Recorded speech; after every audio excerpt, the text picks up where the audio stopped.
All right, hey guys. So kind of like I explained in class, remember that these parallelogram, 3 ed puzzles, getting the slides completed, and then the IXLs and the 1 Canvas assignment will all count as some extra credit for some assignments that either you didn't do well on or that you're still missing. And this is kind of the last chance at improving those grades. When we come back in January, as of right now, remember we will be reviewing for the EOC. Right now you have a state exam for your final exam. So we'll be reviewing. We won't be having, we won't have time to go back and work on all this missing work and stuff. So this is kind of the last opportunity to get all this stuff done this week by Thursday night at midnight. Okay, so what we're gonna do is jump in to the first one. All right, so slide 2, starting at slide 2, and it is on parallelograms.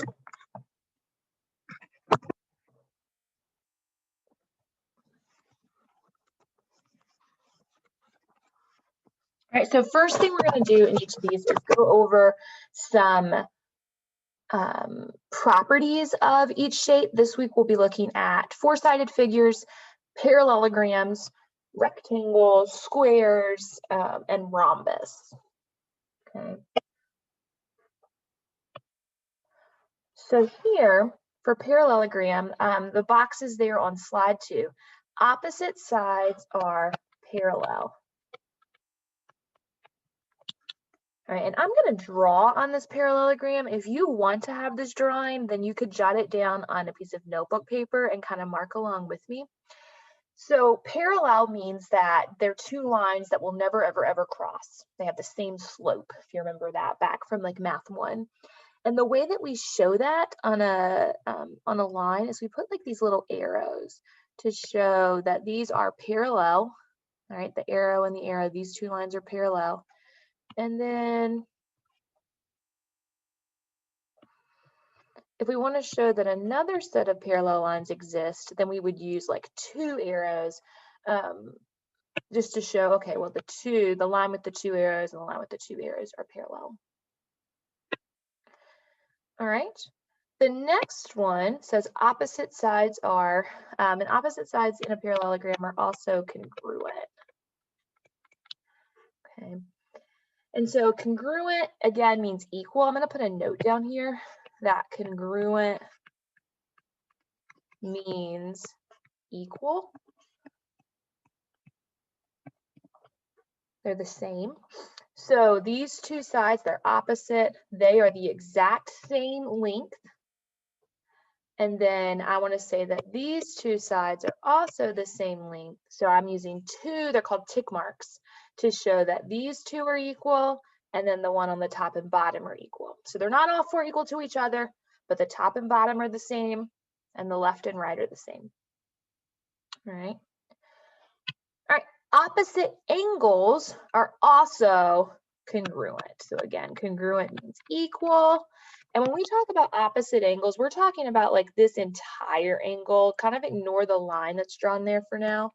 So this entire angle is the same as this angle. And this entire angle is the same as this angle. And if you look at it, hopefully you can see that like these 2 angles, the top left and the bottom right, they are obtuse. Those are the congruent ones. And then the other 2, the top right and the bottom left, those are both acute. Those are congruent. Okay. All right, consecutive angles. Consecutive means side by side, and consecutive angles are supplementary. Right, they're supplementary. That means that back-to-back angles like these 2 are supplementary. And supplementary,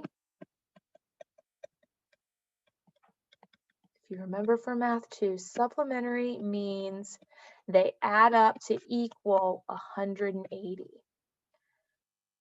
All right, so not only would these 2 be consecutive, but these 2 are also consecutive. Anytime you can circle 2 angles side by side, they're consecutive, so consecutive are supplementary. All right, and then last, it says diagonals bisect each other. Bisect means cut in half. Okay, cut in half, or two equal pieces. So what that means, I'm going to highlight this time since we've already got a lot going on. This piece is equal to this piece, right? They are the same. And then this piece, this half of the diagonal, is equal to this one. So right now we've got a lot of markings on this thing, but we are going to use these properties to solve some problems on the next few slides. So just kind of pointing out, big picture here, pointing out what's a diagonal, what is an angle, what is a side, and then getting a couple definitions on like bisect, congruent, and supplementary. All right, let's go to the next slide, slide 3. And this is what your problems are going to look like in the IXL and on the Canvas assignment. This is what we'll actually be solving. Find the value of A in parallelogram QRST. And that just means we have a parallelogram that's drawn. It's labeled QRST. And they gave us the length of two sides. They gave us the length of QR. It's A plus 35. And they gave us the length of ST. It's 8A. So RQ and ST are opposite sides. And if we look back, opposite sides are parallel, but opposite sides are also congruent. And that's the big one we're going to be using when we solve problems. So these are opposite sides and they're congruent. And anytime we see that word congruent, I want you to think set equal. So if two things are congruent to solve, you will just set them equal. And then solve for A. So get A all on the same side. And divide. All right, so A is 5. And that's just what goes in that little box there. Okay, that little yellow box that you saw down there. You just put 5 in it because that's your answer. A is 5. And they were just asking me to find the value of A, so that's it. All right, next slide.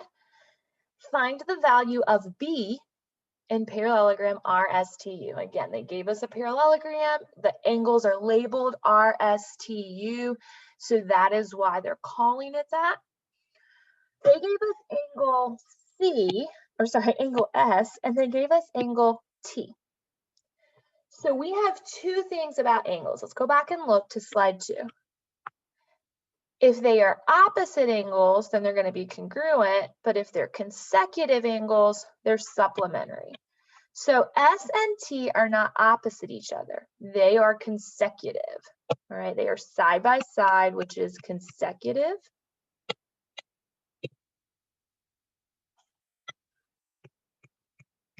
All right, consecutive. And consecutive angles are added up to 180. That's what supplementary means. So you take both the angles, 5B plus 6, and you add it to the second angle, 6B plus 42, and they all equal 180 because that's what supplementary means. Supplementary is equals 180.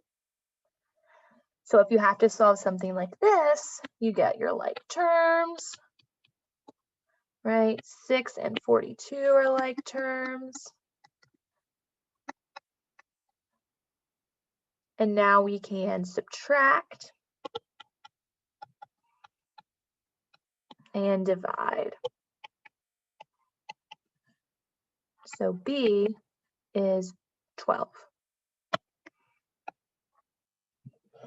This is what they were asking me to find. So that's all that you would type in that little yellow box. If it helps you on the slide, you can also write the initial equation if you want to be able to look back at that. Or if you're taking notes on paper, you can have it written there. All right, so if you have consecutive angles, you add them up, set them equal to 180. Next problem, find the value of y in parallelogram EFGH. So this time again, we have two angles, H and F. These angles are opposite angles. They are not consecutive. They are opposite angles. And opposite angles are congruent. Congruent means set equal. So if you have two opposite angles, you are going to just set them equal and solve. Get your y's on one side and your numbers on the other. All right, and that's it. Y is 40.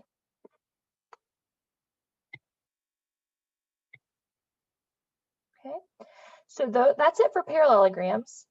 And the IXL, these problems came straight from IXL. So when you're working through the IXL today, these problems are very similar, but you can also ask for help if you need it, and just let me know.